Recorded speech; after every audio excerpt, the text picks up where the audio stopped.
Welcome to part 2 of my videos on the methodology used by FATF for technical compliance and effectiveness rating. We already covered technical compliance in part 1, so today we'll mainly focus on the FATF effectiveness rating. So let's jump right into today's video.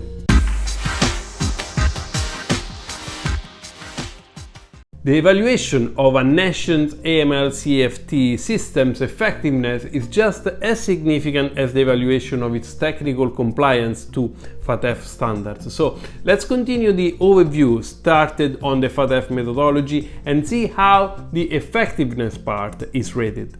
As a reminder, this is applied together with the technical compliance rating when reviewers assess each of the 40 FATF recommendations. As indicated on the FATF portal, effectiveness is assessed in order to A.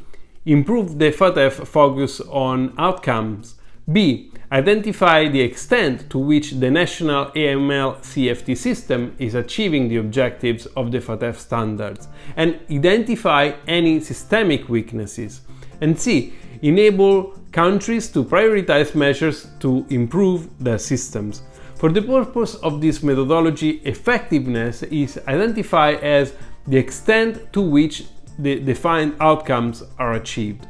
An evaluation on effectiveness essentially aims to demonstrate the overall efficacy of the AML-CTF ecosystem throughout the country.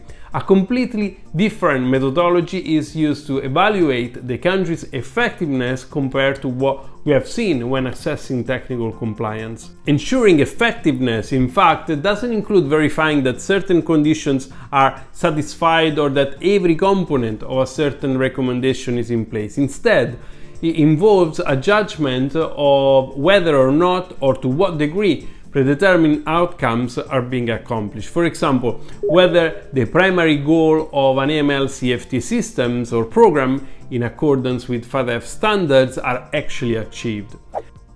Let's now explore the FATF methodology to evaluate effectiveness. According to FATF, effectiveness is evaluated on the basis of 11 immediate outcomes. Those should build a balance between a general awareness of the effectiveness of a country AML-CTF system and a granular knowledge about how well its element sections are performing. These 11 immediate outcomes feed into 3 intermediate outcomes, each of which reflects one of the primary thematic objectives of AML-CTF measures. Both intermediate and immediate outcomes are overarched by the high-level objectives, and together they represent the key goals that a good AML-CTF system should deliver from an effectiveness perspective.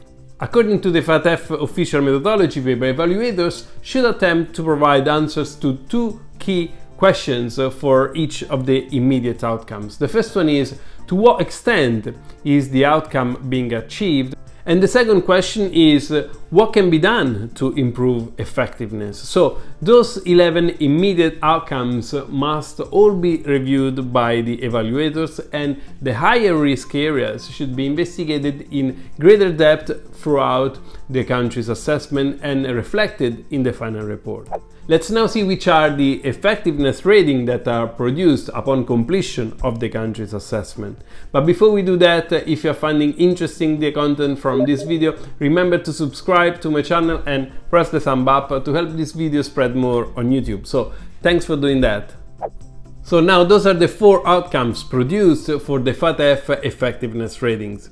High level of effectiveness. The immediate outcome is achieved to a very large extent, with minor improvements needed.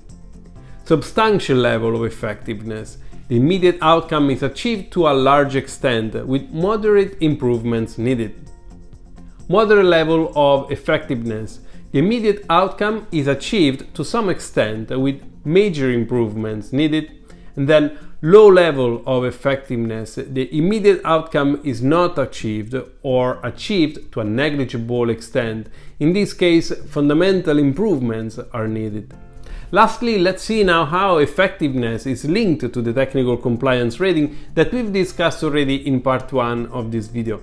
The degree of technical compliance in a country influences the evaluation of its effectiveness.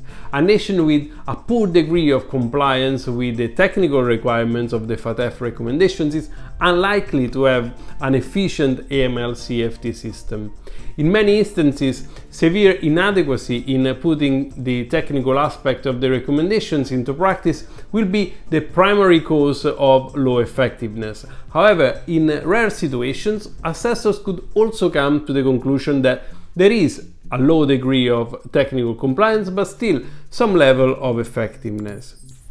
To close this overview on the FATF recommendations for assessing technical compliance and effectiveness, I lastly want to remind you that the ratings given under this latest methodology is not directly comparable with those ratings given by the old 2004 FATF methodology. This is because the revision and consolidation of the 40 FATF recommendation and special recommendations took place in 2012, when they introduced separate assessment for technical compliance and the effectiveness. I have published before a series of videos covering the 40 FATF recommendations, so I will leave you here a link to that. That's all for today. If you are finding valuable my content, press the thumb up and leave me a comment on this video. Also, check the video description for useful links, and to support my channel go to patreon.com/fcagent. Lastly, thank you for watching. I hope you have enjoyed today's video, and until next time, see you soon.